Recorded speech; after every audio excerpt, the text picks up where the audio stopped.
Operation London Bridge. That's the code name given to the plan in place for the days and weeks after Queen Elizabeth II's passing. The Queen has been sitting on the royal throne since 1952. That's the longest reign of any monarch in British history. And during that time, she's seen over a dozen UK Prime Ministers, nearly 20 Summer Olympics, and over half a dozen popes. The Queen is the cornerstone to the Commonwealth, the patron to almost 600 organisations and charities, and plays a pivotal role in the UK's alliance with many countries. So her passing will bring about a lot of change. Not just for the United Kingdom, but potentially the world.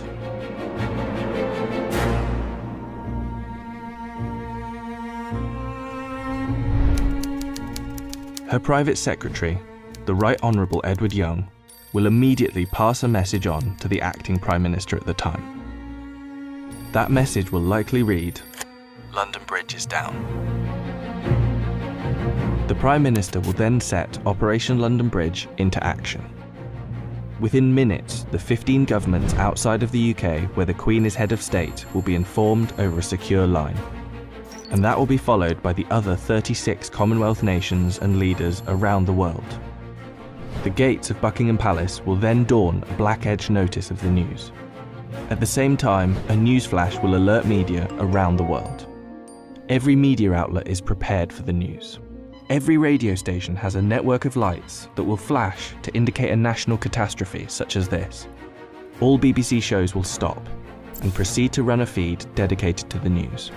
Newsreaders will change into the black suits and clothing that is on hand at all times in the news studio, and the traditional red BBC News branding will turn black. Newspapers, TV channels and radio stations have days of coverage ready to go. On the same day as her death, the Queen's eldest son, Charles, will immediately become king.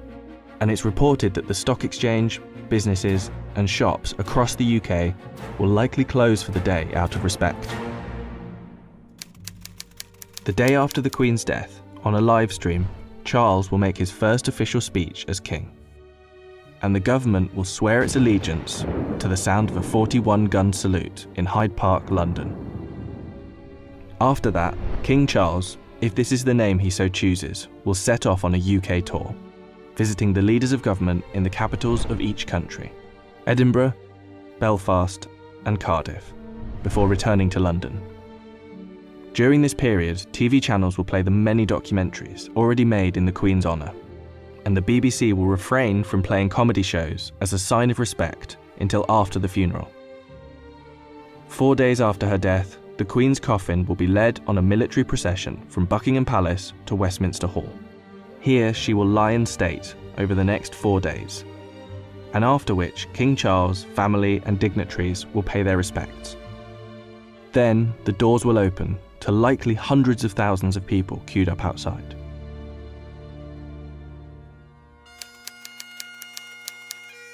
The funeral is estimated to take place 10 to 12 days after the Queen's passing.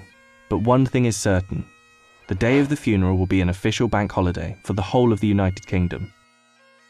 The stock exchange will close for a second time in under 2 weeks, and many businesses will follow suit. At 11 AM sharp, the bells of Big Ben will chime, the country will fall silent, and the coffin will be brought inside Westminster Abbey, where 2,000 specially invited guests will bow their heads in prayer. After the service, the coffin will be taken to Windsor Castle, and then finally to St George's Chapel, where Queen Elizabeth II will likely be laid to rest next to her father, King George VI. Likely within a year after the funeral, an official coronation for King Charles will take place on yet another bank holiday. All in all, accounting for the multiple bank holidays, funeral expenses and coronation celebrations, the Queen's passing is estimated to cost the UK economy billions of pounds. In addition, hundreds of changes will happen across the UK in the months to come.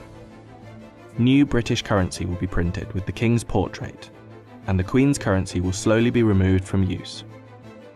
The same will happen for stamps, passports, and police and military uniforms, and the national anthem will be changed to God Save the King. Not to mention how the world and Commonwealth will react to the new king could alter the British royal family forever. For example, there is growing support in Australia for the country to become a republic, and the Queen's death could heighten that support. This could lead other countries to follow suit, which would almost certainly weaken the British monarchy. This scenario will one day be upon us. Operation London Bridge will be triggered, and arguably the biggest funeral of our lifetime will be witnessed around the world. This will be the end of an era.